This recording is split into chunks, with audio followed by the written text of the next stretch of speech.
What's up, guys? Jabberwocky here, being cameraman by, what's your name again? Cheshire, man. How do you forget that? Oh, yeah, Cheshire. Anyways, faggot. Your best friend. Alright, here to do deck profile on, if you guys already noticed from the mat, but it is, okay. Let me just get on to it, and then I'll let you guys know why I do things. This is a starter because it's the only starter we have.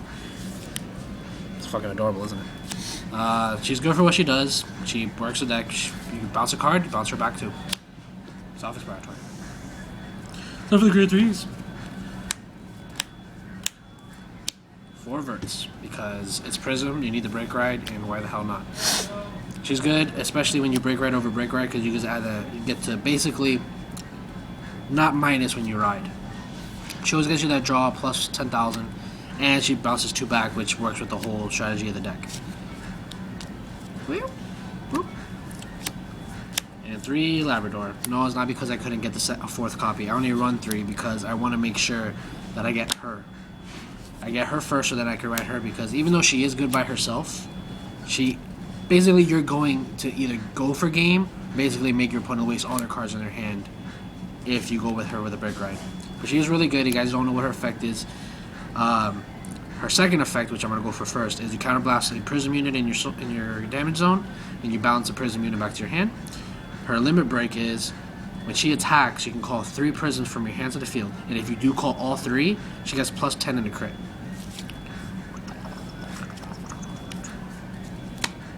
For grade 2s, that is for Lemire. She is a 12k Prism attacker. It's basically self-explanatory. You know why we run her. Why everybody runs 4 of these in every deck. Yeah, that's the one you always want to aim for. Try to get out of there. And then 1 Rosa because I just like having cards that can hit 11Ks, and that's because that's basically what this meta is, 11K. Yeah, just not too many. Mostly because of the fact that it's self-dependent on the limit break. Yeah, but it's good because that way, like if I would have run more and I would get 1 a copy, I wouldn't want to play her as a rear guard when I have my grade 2. So, I run her, that way I can get her off in case, because my opponents are going to try to kill them off these as fast as possible. So just in case, I always have this as a backup Vanguard, or call her first before I call the mirror. That way I let them kill her first, and then go for that. But yeah, she's good. She's 11k, hits all 11k Vanguards. Pretty good.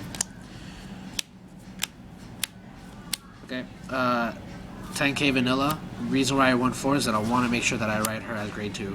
I don't want to ride Rosa, Lemire, or the other grade 2 that I'm going to show you guys in a second. Basically, I want to ride her as my 10k body because she's a 10k body.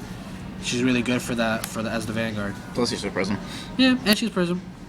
And she also is not that bad as a rear guard. You put a 7k behind her, she hits for 17. I mean, basically is a magic number nowadays, so pretty self-explanatory.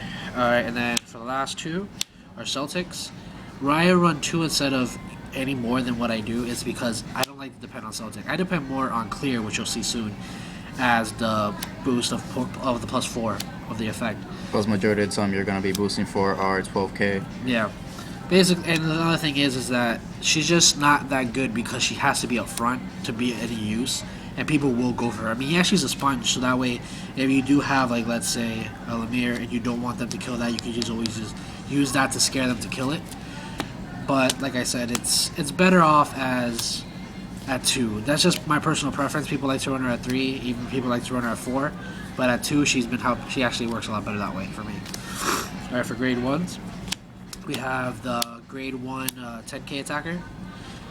These are just really good. The same reason as a 12k attacker. I mean, she's a 7k boost, which is really good, and a 10k attack, so you can rush your opponent early on in the game, or when you don't get a grade 2 early enough to actually make good columns, she could do that for you. It's also a game where the pluses that all the Prisms get because of friggin' Vert's effect. Well, yeah, she becomes pretty deadly as well, just as deadly as the 12k. Pretty much. And then one of the main grade 1s is Clear. I like her. She's a 7k boost, which is perfect.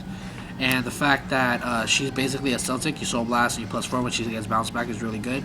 The fact that even though there are Eradicators and Kagero that could kill her, I like her that she's basically in the rack room protected. That way you don't have to have your opponent attack her, and that's why I run her at 3 and Celtic at 2. Normally, to tell you guys the truth, these effect cards of Celtic and Clear, I don't use it as much. And usually, as long as I have one Clear on the field and I have my Labrador, I just keep spamming the same Clear. I really don't need all three as long as I have one on the field. But yeah, I run her at 3. I don't like her at 4. I mean, she gets clunky. I mean, she's really not all that well. Because like I said, you only need her at hand. The reason why you want it at 3 is to get it fast. Yep. Alright, for the next, I run 2 Felucas. This deck runs out of soul very, very, very, very quickly, especially with the Celtics and the Clears. And basically, this grid deck has really no way of getting any type of soul in there, especially if you want to spam them. So with this card, at least at 2, you get at least a little bit of extra soul in there. That way you can make sure you get those effects off well. And, I mean, come on.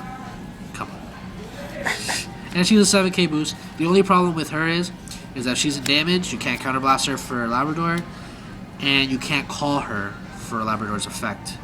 So, but, I mean, that's why I run her at 2. I can't run her any more than that because if I do, it actually just hurt the deck more than help it. Yeah. No right? Prism, no Prism. And for the last, well, not for the last 2, but the last main grade ones, I run 2 leads. Let's show her. They show them the SP one because it's so sexy. That SP though. Yeah, if you actually notice the patterns on this one, it's all mostly just back of the card that's mostly hollow foil. Actually, I think it's just a common. Yeah, it's actually a common. That's the common. Never mind, Yes, Brian. Go home, you're drunk. Well, you look at the SP, it actually has some pretty nice hollow foil over there. You can see some stars and twinkles all over the place, and, you know, they're really pretty. It hurts my eyes, but, you know. He just really wants to make sure you guys know that's an SP. Yeah. But she actually is. They're there more than just being a pretty card. Basically, she is a personal booster for Labrador. Basically, when she boosts Labrador, you Soul Blast 1, she becomes 11k booster. So when you're activating Labrador's effect plus on the break ride, she's hitting for a 42. Yeah, Which I've had to deal with before, and it's almost unblockable unless you have a perfect shield. Yeah, she's hitting for 42. And another good thing I like about her, and the reason why I run her at 2, is that say I have an extra Labrador in hand, I will call the extra Labrador to rear guard, put this one next behind the rear guard, and I can still give her the effect. That way, I can have a rear guard hitting for 22. But yeah, that's why I run her. She has a 6k boost, so that way even if you don't have a good rear guard in front of her, like not a Labrador, maybe even the 12k attacker, she still hits for 18, which isn't that bad. So that's why I run those. And then for the main ones, we have 4 perfect guards. You have to run 4 perfect guards in this deck. You really do. I mean, this deck doesn't have a lot of draw power like other Bermuda builds, especially Pacifica. But I mean, I just don't see why not. I don't see why you shouldn't run 4. But yeah, and this artwork is fucking amazing. The only thing that makes me mad about these perfect guards is that they're not prisms. I mean, we got an alternate art, but we didn't get prisms, which makes me really upset. Because that way we could have used them for the counterblast for Labrador, or for even calling, if anything. Yeah, it's not like the Musketeers where they could actually return their perfect guards back to the deck, Yeah, or, you know. Yeah, that's the problem, though. It's just They would just use it for a counterblast. like normally, there's sometimes where I wish I could call the perfect guard behind, even like just to have it for Labrador, and then for next turn, if I didn't win that turn, for next turn if I survive, I could just call it, put it back into my hand with the card's effects. Yeah, unless you're going against Kagura or Norokami where they would retire it. Yeah, but if it was a Prism, it'd actually help a lot more. But you know, I gotta do what I have. So that's not for the grade 1s, and then it's just for the triggers. We got 4 heals. Why 4 heals? Because why not? Honestly, I don't see any deck that's good without 4 heals unless you want to play a 16 crit variant of any deck. But even Bermudas don't have 16 crit, they only have 12 crit. Actually, they do have 12 crit. Bermudas do have 12 crit, but they don't have 16 crit. And I wouldn't want to make 16 crit, but I need the heals. I mean, these are clutch. These are very clutch. I mean, it's obviously. You have to run the heals. Yes. That's new 101. Yeah, not 4, but 6 draw. Oh shit, I thought I only ran. Yeah, 6 draw. Alright, the reason, and as you can see, then there's 6 crits. And then I'll explain to you why I do that. Alright, 5 draw, 6 draw, 6 crit. And the reason why is I used to run actually 8 crit, but I noticed that this deck has no way of drawing. No way at all. Usually with like Pacifica and stuff, I was able to draw a lot of cards. Even most Bermuda decks actually let you draw a lot, but for some reason Prism, you don't draw at all. And I wanted to stop that, so at first I did 5 draw and 7 crits, and it did help, and then I still realized that I still needed that extra draw. So I put the 6 draw, put 6 crits, and honestly it's been helping a lot. And while honestly you don't really need that many crits because Labrador's effect, she gets a crit on her own. I mean, so basically, she already has a crit on her, so you really don't need the extra crits. And with the extra draw triggers, I mean, it just makes the deck a lot more consistent. You make sure you get those break rides, make sure you get those grade 3s, especially since I only run 7. Sometimes I get grade locked a lot. So these draw triggers help a lot. And 6 crits, I mean, it's just 6 crits. I mean, they're just good. You and have also, to. I mean, either way, Vert usually goes first, and it always scares the opponent. The opponent usually drops a big hand for Vert when she's, you know, rode upon, and you know the break ride goes off. Yeah, you definitely. I mean, the draw power.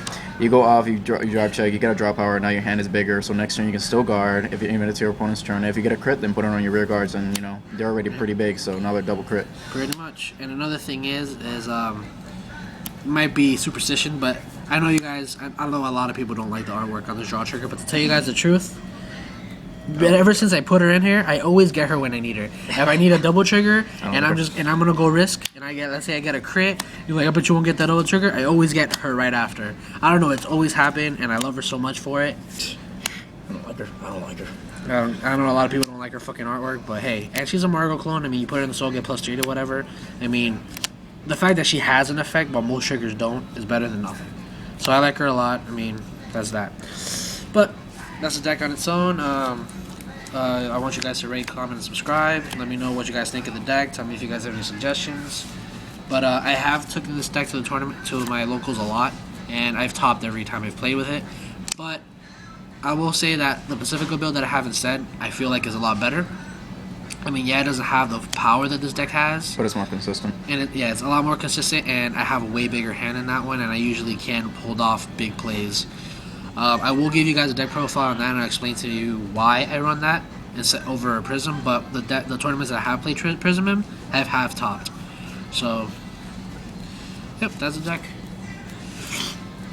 So, yep, like I said, please rate, comment, and subscribe as always, and just let us know what you guys think. All right, guys. Thanks for watching. Jabberwocky and Cheshire out.